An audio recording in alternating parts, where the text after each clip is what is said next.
My name is Shawn Welsh. I'm your host today. Today's episode is brought to you by Operation Barnabas. We're here today with Jerry Majetich from Drexel, Hamilton. How are you doing today, Jerry? I am doing outstanding. Great to hear. Great to hear. So let's start a little bit with your service. Tell me about what you did, or how long you were in the military, what you did in the military, what service, and then what your job was. I was in the military for a total of 19 and a half years. Okay. I did my first 4 years in the United States Marine Corps during Desert Shield, Desert Storm. Okay. My first duty station was aboard the USS Saratoga here out of Jacksonville. That's how I ended up back with roots in this area. All right. And then I served with 17, Weapons Company 17, was an anti-tank gunner. Okay. And then I decided I wanted to go to college. The Marine Corps wasn't very college friendly back in the 80s and early 90s. So I switched over to the Army, did Army accounting, which was interesting, a big change. But it gave me the opportunity to get my degree, got my bachelor's degree, business communications. I graduated magna cum laude, which was kind of cool. But I got sick of sitting behind a desk, so I went and jumped out of helicopters and air assault for a couple years. That makes sense. And then finally ended up in psychological operations, which is where I ended up retiring. Okay. And my last deployment as a PSYOP team leader, I would go out and I would talk to people. This is basically what I did for a living. I would go out and talk to people. I wouldn't ask them questions about the bad guys, where they're at, what they're doing. I'd just ask them, how are you doing today? And if they needed school supplies or needed irrigation canal, I'd talk with civil affairs, engineering, trying to meet their needs. And eventually I didn't have to ask them questions. They just started to talk to me. That's awesome. A lot. And the insurgency didn't look too highly upon that, and they had it out for me, and they eventually did catch up. So I was injured in October of 2005. Okay. And retired in 2007, spent about 2 years in the hospital. And to date, I've had 87 surgeries. I was the IED, basically evaporated the rear half of my vehicle. Burns of 37% of my body, 100% of my face and scalp. Lost both ears and my nose. Eventually my hand, I had a partial hand for about 15 years before I had to have it removed. But it was a good thing. That's a different story entirely. But when I separated, I got shot 4 times. I got shot once in the right shoulder and 3 times in the right leg. But after I was injured, when I was in the hospital, before my brothers, I have 5 older brothers, all of whom served in the Army. And when I enlisted in the Marine Corps, President Reagan came to Camp Pendleton when I was in infantry school and presented me a plaque for my mother and said, thank you for your dedication to the country. Oh, wow. So, yeah, those were me. But after I was injured when I was in the hospital, before my brothers or my children were allowed to tell me what had happened to me, I lost 2 soldiers that day. And before they were allowed to tell me anything that had happened, because I didn't know who I was for about the first 2 months. So wow. I had to start over again. And I decided I wanted to go back to work because of the loss of my soldiers by far outweighed everything else. Sitting on the couch wasn't a good place for me to be. Right. Because as you can imagine, I had a lot of time to sit about the why me's because my children were either starting college or getting ready to start college. So I was home alone a lot. Right. And it just wasn't a place to be. So I figured with my bachelor's degree, very well decorated military career, I didn't think finding work was going to be too difficult. I was wrong. That time frame, 2007, 2008, there's a lot of negative stigmatism with the military. Yeah. People were worried about post-traumatic stress and traumatic brain injury, which I was diagnosed with both. So it was hard getting interviews. When I was getting interviews, my scarring was actually much more evident. My nose had just been rebuilt because I did lose my nose. So my scarring was much more evident. So the interviews were pretty much over when I walked in the room. Right. I don't blame anybody for that. It's human nature. I understand. But because I couldn't find work for almost 2 years, and that's when I met Lawrence Dahl, LD, the founder of Drexel Hamilton. And that was over 13 years ago. And I'm thankful every day for the opportunity. Well, I can tell you, for one, we're glad you're here. Thank you. Still with us here today. And definitely thank you for the service and what you had to endure. Tell us a little bit about Drexel Hamilton. Tell us about this organization. Yeah, Drexel Hamilton was founded by Lawrence Dahl. He was a twice injured Vietnam Marine. After the military, after he got out of the Marine Corps, his injuries were so severe he was forced out of the Marine Corps the second time. But after that, he did very well in the real estate industry in the Virginia area.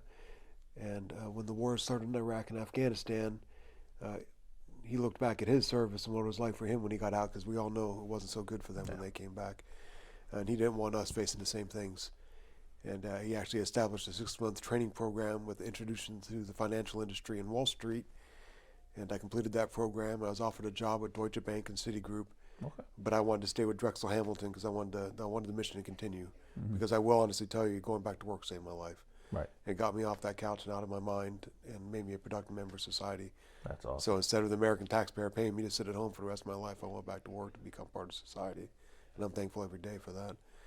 But Drexel Hamilton is a full-service institutional broker-dealer, which means we work with corporations, not individuals. We have a few high-net-worth individuals. But when corporations issue stocks or bonds or new issues, we're the guys that do that, take part in that. And we also do money market and cash management for them as well.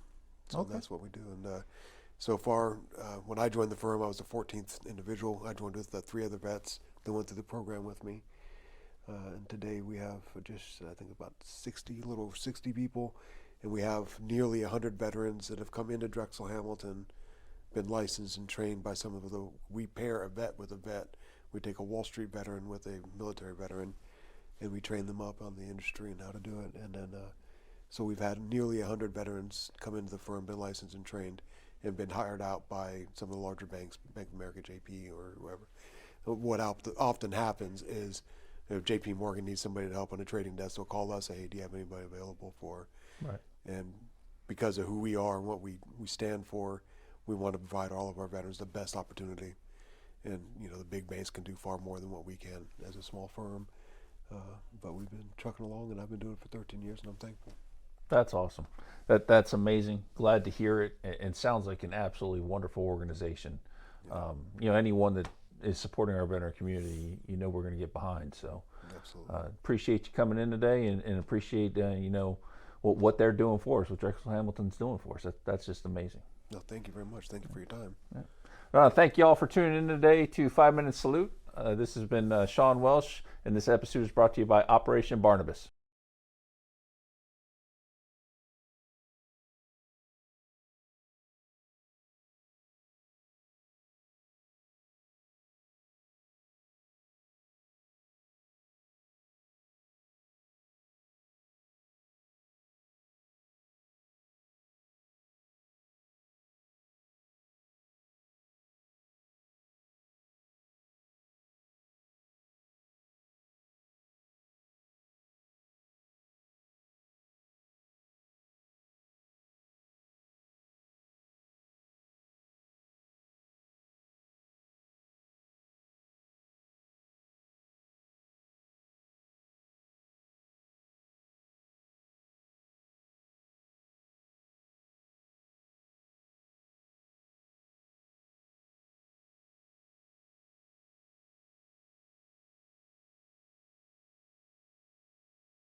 Operation Barnabas is a veterans ministry, started in 2017 with the purpose of helping our veterans that kind of got left behind. These people went over and went to war for us, and a lot of their friends didn't come back, and that's a lot of the stuff that we as veterans deal with is there's a lot of people that didn't make it back, and then it's like, why are we here?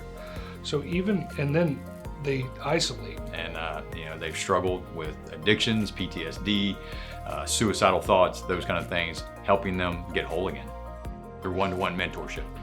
So being able to communicate with them and help them can drastically change their life, can drastically change a family's life. The little that we can do is put our hand out and say, hey, do you want a hand up? Like, we're not giving a hand out. Do you want a hand up? And just be able to be there with them and do life with them, and just be able to help them, because, man, they put their life on the line for you and me.